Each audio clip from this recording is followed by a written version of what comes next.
Mayo de 2019, Los Cabos, Baja California Sur. Una tarde tranquila en el muelle turístico se convierte en un misterio que marcaría a toda una familia. Un hombre sale a pescar, como lo hacía cada fin de semana, pero nunca regresa. 3 años después, cuando el caso ya parecía enterrado en el olvido, un pescador local encuentra flotando en la orilla un objeto imposible de ignorar: la caña de pescar que pertenecía al desaparecido.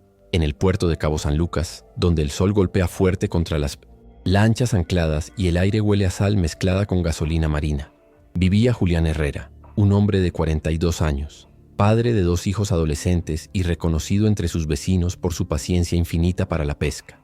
No era un rico empresario ni un capitán de barco. Era un mecánico de motores fuera de borda que con lo poco que ganaba sostenía a su familia en una pequeña casa pintada de azul en la colonia El Arenal. Cada sábado Julián cargaba su vieja hielera con botellas de agua, un paquete de tortillas y algo de ceviche preparado por su esposa Clara. Luego, con la misma caña de pescar que había heredado de su padre, una pieza robusta, de mango desgastado y anillos oxidados por la brisa marina, caminaba hasta el muelle. Ahí, entre turistas curiosos y pescadores de oficio, encontraba su refugio: el mar abierto. La desaparición ocurrió un domingo 12 de mayo de 2019, justo después del Día de las Madres. Clara recordaba que Julián salió de casa antes del amanecer, prometiendo regresar temprano para cocinar con los hijos. No llevaba celular, porque decía que la pesca era su único momento para estar en paz. Nunca más volvió. Las autoridades locales reaccionaron con la burocracia de siempre: un reporte frío, un par de patrullas revisando superficialmente la zona y después silencio. La familia insistió, pero el expediente quedó estancado en una oficina donde nadie contestaba llamadas. Mientras los días se volvían semanas y las semanas en meses, el recuerdo de Julián empezó a convertirse en una sombra pesada. Su esposa visitaba cada mes la procuraduría, pero siempre escuchaba la misma frase: estamos investigando. Los hijos en la secundaria lidiaban con las miradas de lástima de compañeros y maestros. En el barrio, algunos susurraban que tal vez Julián había huido, que tenía otra vida en otro lugar. Pero Clara nunca creyó esas voces. Ella estaba segura de que algo había ocurrido en el mar y que la verdad estaba ahí afuera, oculta bajo las olas. La vida en Los Cabos continuaba con su ritmo de turistas, bares abiertos hasta la madrugada y lanchas que entraban y salían del puerto cargadas de pescadores deportivos. Pero para los Herrera, el tiempo se había detenido en ese amanecer. Cada vez que Clara pasaba por el muelle, veía a hombres cargando cañas similares a la de su esposo y un nudo le apretaba la garganta. El mar que les daba sustento ahora era también el mar que se lo había arrebatado. Si esta historia ya te tiene con el corazón encogido, suscríbete al canal para no perderte cómo sigue este misterio. Nos ayuda a seguir contando relatos que merecen ser escuchados. La búsqueda de Julián comenzó con la desesperación típica de una familia que no entiende lo que está pasando. Durante los primeros días, Clara y sus hijos recorrieron las playas cercanas, preguntaron a pescadores y levantaron volantes con la foto de Julián sonriendo, cargando la caña de pescar. Los colocaron en postes oxidados y en la entrada de tiendas pequeñas donde todavía se fían libretas. La recompensa, anunciada en un papel escrito a mano, era modesta: 20,000 pesos que Clara reunió con préstamos de vecinos y una cadena de oro que había sido herencia de su madre. Para quien dé una pista real, decía el anuncio. Pero nadie habló. En la Capitanía de Puerto, Clara intentó registrar la desaparición. Le pidieron papeles, copias de acta de nacimiento, comprobantes de domicilio y hasta una fotografía reciente que mostrara la estatura y complexión de Julián. Todo parecía diseñado para retrasar, no para ayudar. Cuando al fin logró entregar la carpeta, un oficial le respondió con voz monótona: en el mar no se puede garantizar nada, señora. Si se hundió, no lo van a encontrar. Ese comentario hirió más que el silencio. La familia no se rindió. Clara acudió al Hospital General de Cabo San Lucas esperando que alguien lo hubiera encontrado herido. Revisó listas de pacientes, habló con doctores que apenas levantaban la mirada. Nada. Después fue al servicio médico forense, donde la hicieron esperar horas en una sala helada antes de decirle que no había ningún cuerpo con las características de Julián. Las instituciones parecían muros de concreto. Cada puerta que tocaban se cerraba con la misma frase: no hay avances. Mientras tanto, los amigos de Julián organizaban pequeñas colectas en la colonia. Vendían tamales, rifaban una bicicleta vieja, todo para juntar dinero y pagar combustible a quienes se ofrecían a buscar en lanchas particulares. Durante semanas exploraron bahías y arrecifes cercanos, pero no hallaron ni un chaleco, ni una gorra, ni un bote a la deriva. El mar guardaba su silencio. Los hijos de Julián, Mateo y Daniela, sufrían cada día más. La ausencia del padre era un vacío tangible en la casa. La silla frente al televisor, su hamaca en el patio, sus botas de trabajo junto a la puerta, todo se convirtió en recordatorio. Daniela escribía en un cuaderno escolar: «Papá, si estás vivo, vuelve. Si no, dime, ¿dónde estás?». Nadie debía leerlo, pero Clara lo encontró una noche y rompió en llanto. En medio de esa tormenta emocional aparecieron rumores. Algunos decían que Julián debía dinero, otros que había visto algo indebido en el muelle y lo habían callado. Clara sabía que eran habladurías, pero aún así la lastimaban. En los barrios pequeños, el dolor nunca es privado. Lo más cruel fue la reacción de las autoridades al cumplirse 6 meses sin noticias. El expediente fue trasladado a un archivo gris bajo el sello de inactivo. Para el sistema, Julián ya no existía. Para Clara y sus hijos era imposible aceptarlo. Y es aquí donde la historia empezó a transformarse, porque lo que parecía una desaparición destinada al olvido, pronto encontraría un hilo, un objeto mínimo que reabriría todas las preguntas. Pero eso llegaría después. Por ahora, la familia aprendía la lección más dura. En México, a veces no desaparece solo la persona, también desaparece la justicia. Si crees que ninguna familia debería enfrentar muros de silencio como estos, apóyanos suscribiéndote al canal. Tu voz y tu clic hacen que estas historias no sean olvidadas. Desde la mirada de Clara, el mundo se volvió un calendario eterno de ausencias. Cada mañana abría la puerta de la casa esperando, como si en cualquier momento Julián fuera para aparecer con la caña al hombro, sonriendo cansado. Pero el eco de sus pasos nunca volvió.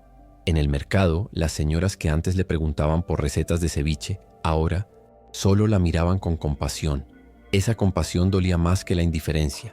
Los hijos vivían el duelo de manera distinta. Mateo, de 16 años, adoptó una postura desafiante. Pasaba horas en la playa, mirando el horizonte, convencido de que su padre estaba vivo y que algún día regresaría en una lancha. Guardaba silencio, pero en su mirada había un fuego de resistencia. En cambio, Daniela, con apenas 13 años, se encerraba en su cuarto escribiendo cartas para un padre que quizá jamás leería. Pegaba con cinta dibujos de peces en las paredes, como si esos animales marinos pudieran llevarle un mensaje. Los amigos pescadores también tenían su visión. En el muelle, entre anclas oxidadas y redes colgadas al sol, corría un rumor. Julián había sido visto mar adentro con una embarcación desconocida. Unos juraban que lo vieron levantar la mano en señal de despedida. Otros decían que era imposible, que el mar lo había tragado esa misma mañana.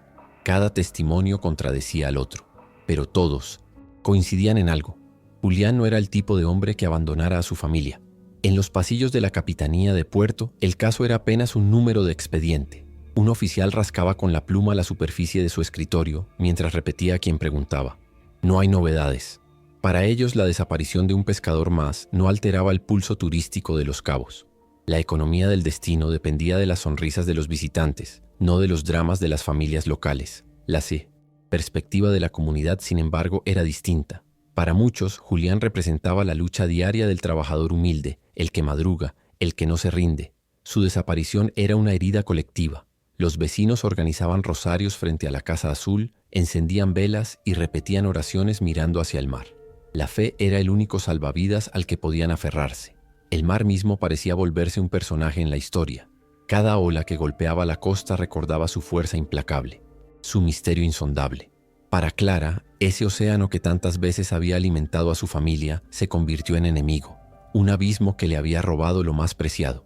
Sin embargo, en el corazón de sus hijos, el mar seguía siendo una promesa, el lugar donde tal vez su padre seguía vivo. Y mientras todas estas voces se entrelazaban, el expediente seguía acumulando polvo. Para el sistema, Julián era un número olvidado. Para su familia, era la herida abierta que marcaba cada segundo. Y en ese contraste brutal entre la frialdad institucional y el calor humano de la esperanza, la historia seguía respirando, esperando el momento en que algo, una pista, un objeto, un milagro, rompiera el silencio. Ese momento llegaría. 3 años después, el mar devolvería algo que cambiaría para siempre la vida de los Herrera. Si esta historia ya te hizo sentir el peso de cada voz, suscríbete al canal. Aquí contamos lo que muchos prefieren callar, porque recordar también es resistir. Era junio de 2022. 3 años habían pasado desde la desaparición de Julián. El expediente continuaba enterrado en los archivos y la familia había aprendido a vivir con un vacío que nunca cerraba. Sin embargo, el mar, ese guardián implacable de secretos, decidió hablar.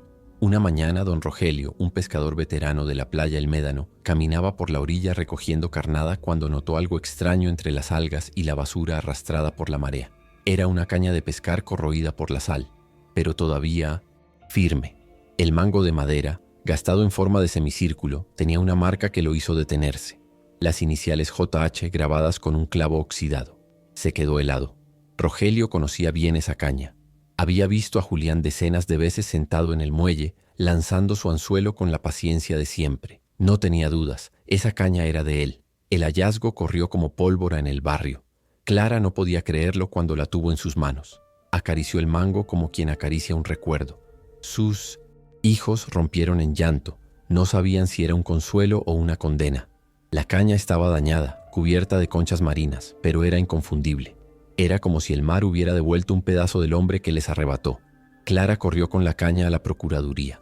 Por primera vez en 3 años tenía algo tangible, algo más que lágrimas y recuerdos. Pero la respuesta fue la misma frialdad de siempre. Podría ser de cualquiera, señora. La funcionaria la miró con desdén, como si ese objeto no significara nada. Le dijeron que si quería podía dejarla para análisis, aunque sabían que no había presupuesto ni personal para hacerlo. Ese fue el momento en que Clara explotó. Golpeó la mesa y gritó: «No es de cualquiera, es de mi esposo. Es lo único que el mar me regresó». Pero los papeles no se movieron y las puertas volvieron a cerrarse. Entonces, la familia tomó una decisión arriesgada: no esperar más al sistema. Ellos mismos comenzarían una búsqueda con lo poco que tenían. Organizaron con vecinos y pescadores. Usaron celulares para registrar testimonios y hasta pidieron prestado un dron de un turista canadiense que simpatizó con su dolor.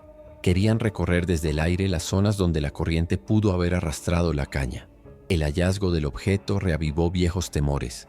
Algunos decían que si la caña había flotado tanto tiempo, tal vez Julián nunca cayó al mar, sino que alguien más la arrojó ahí. La hipótesis abrió una herida más profunda. ¿Y si no fue un accidente? ¿Y si detrás de su desaparición había manos humanas? Ese riesgo convirtió el hallazgo en algo más que un recuerdo. Ahora era también una pista peligrosa, porque si alguien había querido desaparecerlo, encontrar la caña podía significar que alguien más vigilaba de cerca a la familia. Las noches volvieron a llenarse de sobresaltos. Clara escuchaba ruidos en la calle, pasos que no lograba identificar. Mateo aseguraba que lo seguían cuando iba a la secundaria. El simple hecho de tener en su casa la caña de Julián se convirtió en un símbolo poderoso, pero también en una amenaza. El mar había devuelto un objeto, pero con él había traído de regreso todas las preguntas que Clara intentaba cerrar. Con la caña en su poder, la familia Herrera decidió que no habría marcha atrás. Si las instituciones no movían un dedo, ellos mismos se encargarían de buscar respuestas. Lo que comenzó como un gesto de resistencia pronto se transformó en una investigación casera, alimentada por el dolor, pero también por la obstinación.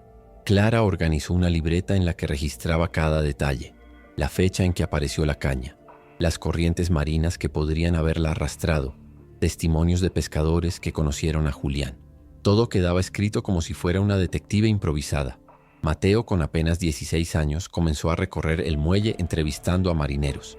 Usaba la cámara de su celular para grabar lo que decían. La mayoría repetía lo mismo: que Julián era un hombre científico, costumbres que jamás habría huido. Pero uno de ellos, un pescador llamado Elías, soltó algo distinto. Aseguró que la mañana de la desaparición vio a Julián discutiendo con 2 hombres cerca de una lancha turística. Nadie había prestado atención a ese detalle, porque nunca quedó registrado en ninguna declaración oficial. Ese testimonio encendió una chispa. ¿Quiénes eran esos hombres? ¿Por qué no aparecían en el expediente? Clara fue a buscar al oficial que llevaba el caso, pero otra vez le cerraron la puerta en la cara. «Esos dichos no son prueba de nada», le contestaron. Fue entonces cuando Daniela, la hija menor, tuvo la idea que cambiaría todo.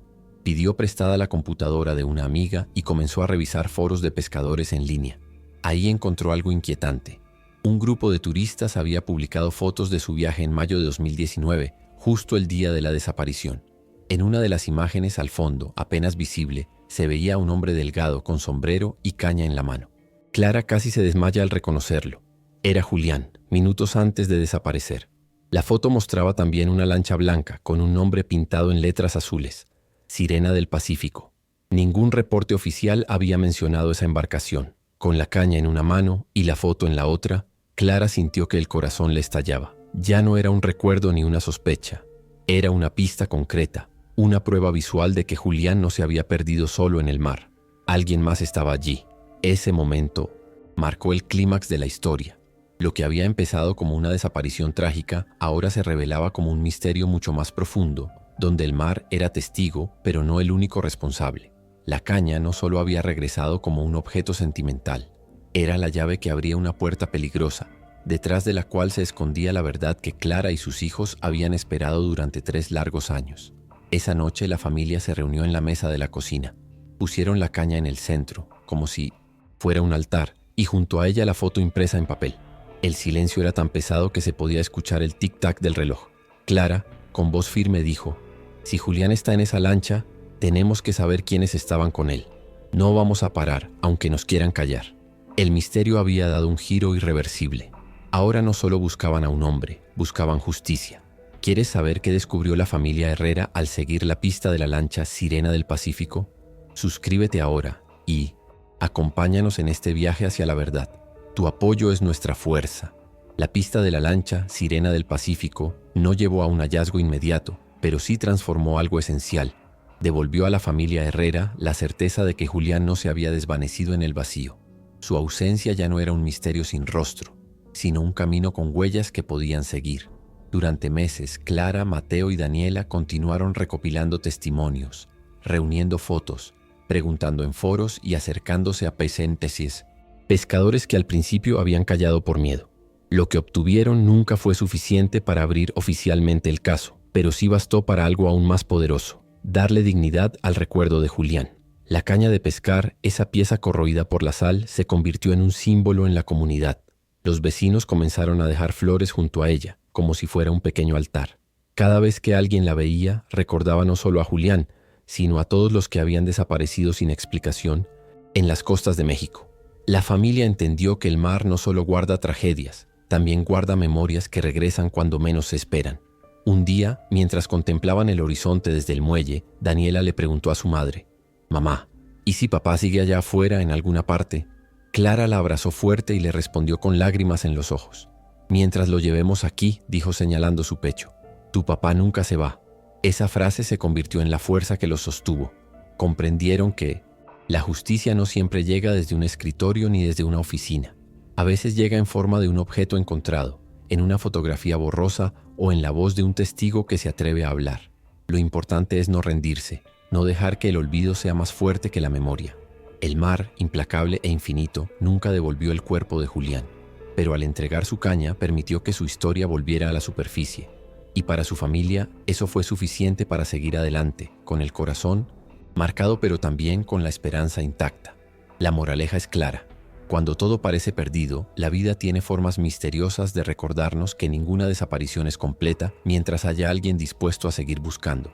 A veces no se trata de encontrar a la persona, sino de rescatar su memoria y evitar que el silencio gane. Hoy, en Los Cabos, el nombre de Julián Herrera se pronuncia con respeto, no porque haya regresado, sino porque su historia enseñó a toda una comunidad que, incluso el objeto más simple, una caña de pescar vieja y oxidada, puede convertirse en una voz poderosa contra el olvido. Y esa es la enseñanza que debemos llevarnos. El amor y la perseverancia son más fuertes que cualquier sistema que intente callarnos. Si esta historia te conmovió, suscríbete al canal, deja tu like y compártela con quienes creas que necesitan escucharla. Nos ayuda a seguir contando relatos que mantienen viva la memoria. Y cuéntanos en los comentarios: ¿de qué ciudad nos estás viendo? Nos encanta saber hasta dónde viajan nuestras historias.